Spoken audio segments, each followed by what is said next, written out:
Okay, so way back and then. Okay, both as a social justice vehicle and best practice, I'd like to encourage Sacramento and SMUD to take a closer look at German-style feed-in tariffs. Mm-hmm. So we were going to hear a little bit more about that tonight, but We did in the beginning. yeah, with the video. And I know we're gonna talk about that separately too. Okay. Okay, now right in front.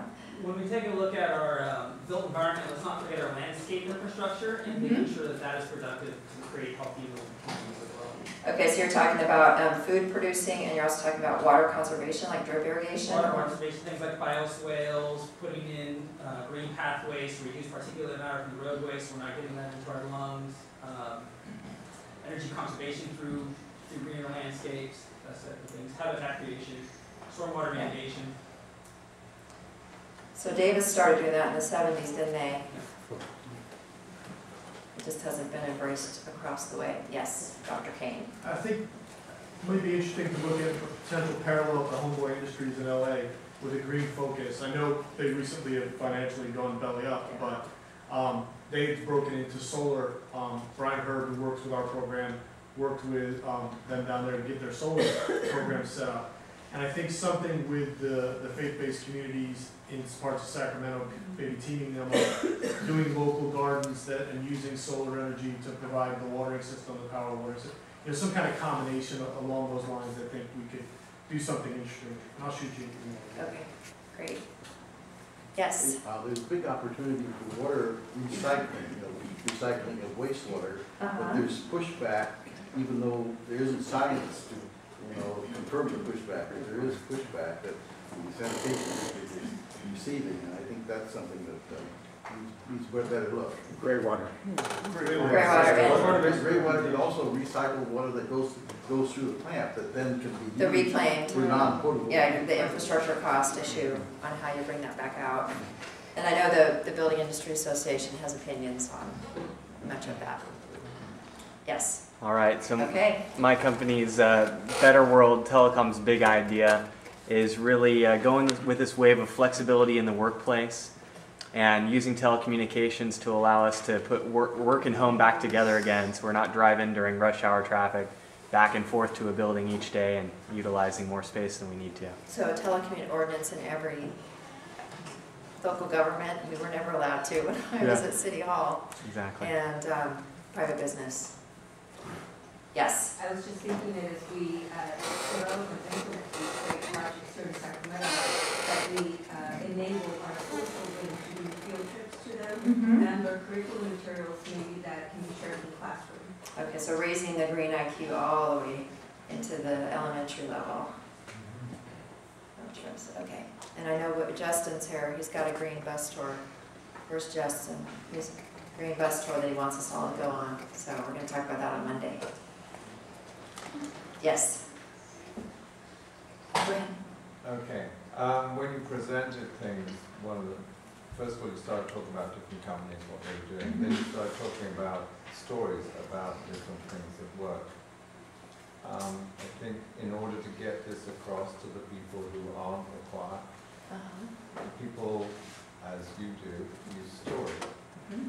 And there are now a plethora of stories about success in the green area and specific companies that are doing specific things. And there is a way now, many ways, of putting that together on the internet and then having people draw that so they can sell this to other people, the idea, and start a viral system for spreading ideas, because in the Cradle to Cradle, Madonna's talking about what we're going into is delight, going into delight and joy, and a lot of people are compressed right now, and a lot of people don't know what to do with a few stories, and especially if they're specific, because in most sales systems you have stories that are kind of cramped to try and push an idea across.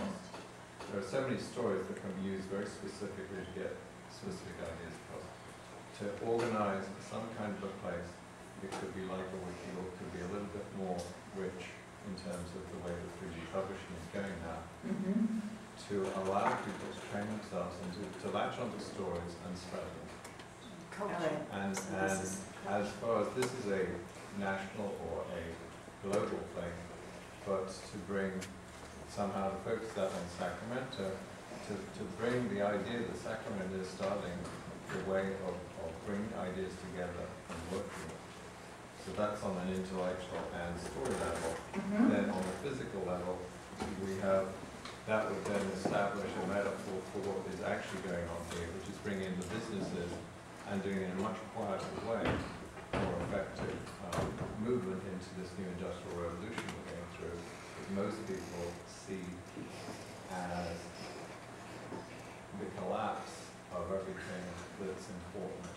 It's actually a transformation. And we're moving. We need to tell that story. We're moving back to a society that has a lot of the values that happened before the cradle of grave and the manipulation of people's words towards a different kind of creativity. And we have had many, many discussions about marketing and messaging and trying to get those stories out. So I have It's a written matter all of that presenting down. those stories in a way, and then now Accessible so that anyone can use them and and continue anybody spreading. can email them, or there are so many ways of doing it, and put together their own presentations. Because there are so many ideas that there's people limited in the number of stories they know when there are many that exist. And this can all be crowdsourced. There are plenty of businesses and individuals that can input this thing, and there are plenty of young people who tend to be technically more savvy at putting videos up and things like that. We're trying to capture some of them, and I've got the high five sign here. Okay, Gary, did I miss anything? Well, give them again the address. I think it's Greenwise Sacramento. GreenwiseSacramento.com. And Tuesday at 2:30, you'll see the lineup of speakers at the EPA headquarters building in the Byron Scher Auditorium right next to City Hall in downtown Sacramento. August 19th is the August meeting, and September 30 is the September meeting. September's meeting's probably going to be moved from the third Tuesday because the speaker's schedule, the Rockstar speaker schedule, will dictate when the date is in September, and you are all invited. All right, so thank you so much. Are they all at 2:30 in the afternoon? They are. Oh, Yeah, they are. it's hard for. I know, so that's why I'm inviting discussion boards, Okay. email me, however you can participate. Okay. That's great, but it is during working hours. We'll get it up on our calendar too, so you can always go to our website as a fallback on that as well. Yeah. Does the website track California legislation that's currently in the process of moving? Does our website? Yes. That would be a good idea. There are a lot of bills right now that are moving through the legislature, both the Senate and the Assembly, that are focusing on reducing a lot of things. Yeah, so Proposition 23 was already mentioned, and then please, the PACE programs have been put on hold because of a statement out of the Federal Home Financing Agency, and so you've probably been reading that, but Congressman Matsui, Congressman Thompson is all over it, but it's the others that need to hear from us that this is absolutely critical to our economy to go forward. Anyway, thank you very much. Awesome.